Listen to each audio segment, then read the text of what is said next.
Hey guys, so we are ready to start our last project of the semester. And you know from what I've told you earlier that everything we've been doing so far is just prepping you for this final project. This is kind of a summative thing that sums up everything that you've learned so far. So the project itself is you're to select a biblical psalm and attempt to paint it in abstract. So here's an example. This is just a sample that was created in a class a few years ago. You can see that there's no real identifiable objects. One could argue that this would represent the sun, but it is more just a burst of light. The rest of it is just meant to be a collection of shapes and lines and colors that sum up the meaning of that psalm. So this is just one example. There's a few more. This one is sort of a demo piece that I use to show people all the different techniques that you can use. You'll see this really cool gold stuff over here. You're also going to notice a lot of texture. So you see how it's really built up in terms of texture.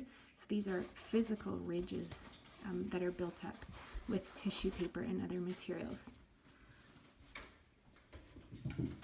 This is just a larger version of the first one. And that shows you some of the collaged elements that we're going to incorporate. So there are some cut and paste of newsprint and possibly even musical script, anything you want to throw in there. And you already tried this when we did our Picasso painting. So you should be already well on your way with a lot of these techniques. So typically in class we would be planning these out and we'd be doing a class critique. So a lot of the time spent there, you're not going to be able to do that in this format. So if you want to, I don't know, run it by me before you start painting, that's okay too. We'll sort of just make do with what we've got here. The other thing is you're probably going to have to head out to the dollar store for a few things. If you don't have paint at home, you might want to grab some brushes. The painting will be done on canvas, and Dollarama also has gold paint and something called gold leaf sheets, and it's like a little pad, and it's got gold leaf that you peel off and you actually glue it down, and it's really cool to work with. So there's a lot of different options for this project.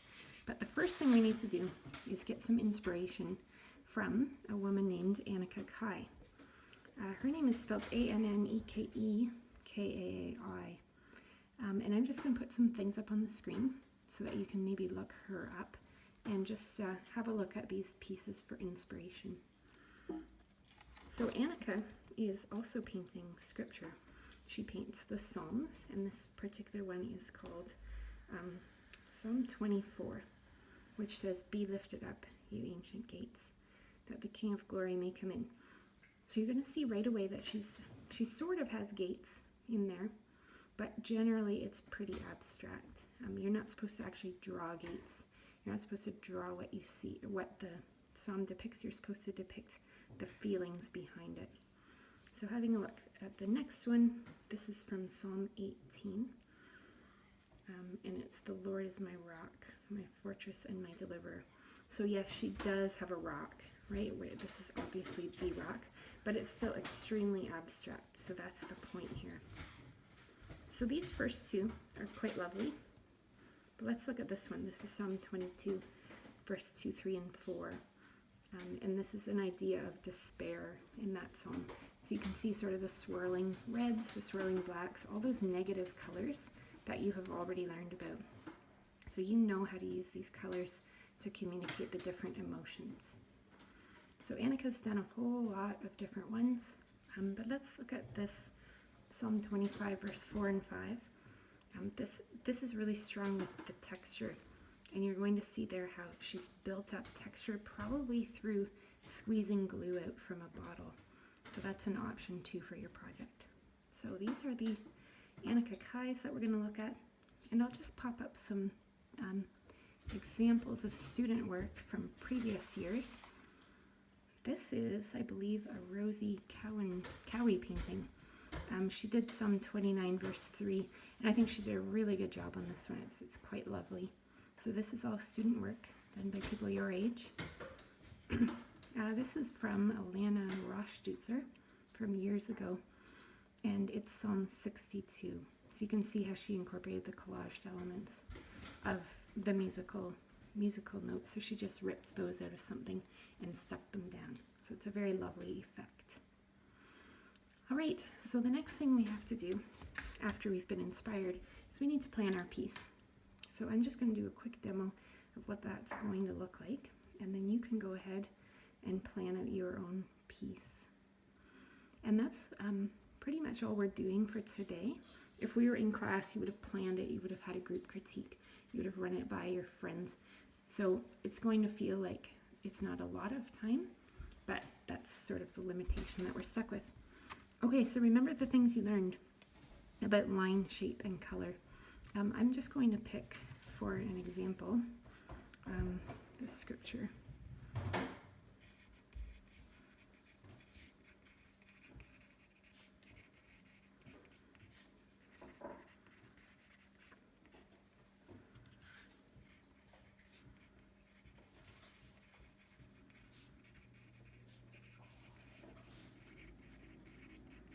I thought this was a nice verse that could easily be depicted in an abstract painting.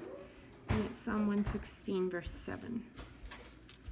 So to plan out a piece, all we need to do is draw out our canvas and start to draw. And I always recommend 3 thumbnails to figure out what you want to do before you do something larger. So for example, you could play around with vertical, horizontal, what are we going to do here? And right away, I'm thinking that if I were to use this, remember we talked about vertical lines being fast and a bit trapping. I don't think I should use vertical for this composition. This verse is more about peace, so I already know I shouldn't do that. So here, I think that I'm going to want a lot of peaceful, soft lines at the bottom to represent the peace. And then I think I'm going to have, for contrast, some tumultuous stuff happening up here, where it looks, you see how it says return to your rest? So that to me says that there was a time when the person who wrote this psalm was not restful. So I'm going to represent that by all sorts of chaos up here, but eventually it's going to morph into these flowing lines. So this is my first impression. Maybe I'll work it out a little. Like, do I want more rest or less rest? I think I'll have a bigger rest area at the bottom.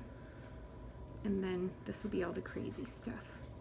So my challenge here is going to be that it doesn't end up looking like a landscape or a seascape.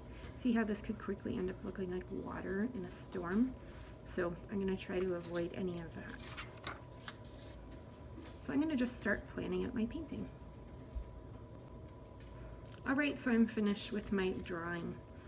You'll see I've sort of worked out this idea of the chaos up in this corner, and I would really like for it to gradually turn into the piece. So I'm going to try to, like, these diagonal lines will slowly even out so that they transform from crazy, upsetting lines to peaceful lines. So then the last thing I just have to decide is what my colors are going to be, and definitely these are going to be the blues. I just know that from my sheet, Color Psychology. If you don't have the Color Psychology sheet, just go on Google and type Color Psychology, and you're going to see all sorts of charts that have exactly like that sheet that I gave you in class. So I got blues here.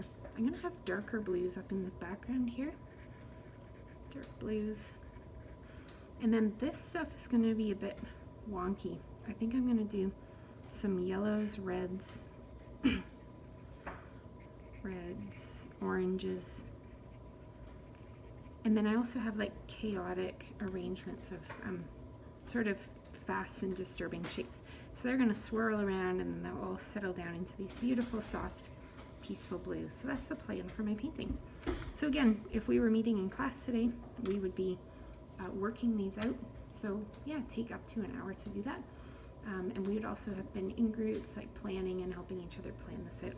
So if you've got a sibling who wants to listen as you bounce your ideas off of them, that would be fabulous. So work out your design, and I will send out another video later. I might do it week by week. I might record them all and just send them all to you, and you can work on it at your own pace. But anyway, this is session 1, which would have happened this week. All right, so have fun with that. And if you want to send me photos for feedback, I'm always happy to look at those. Take care, guys.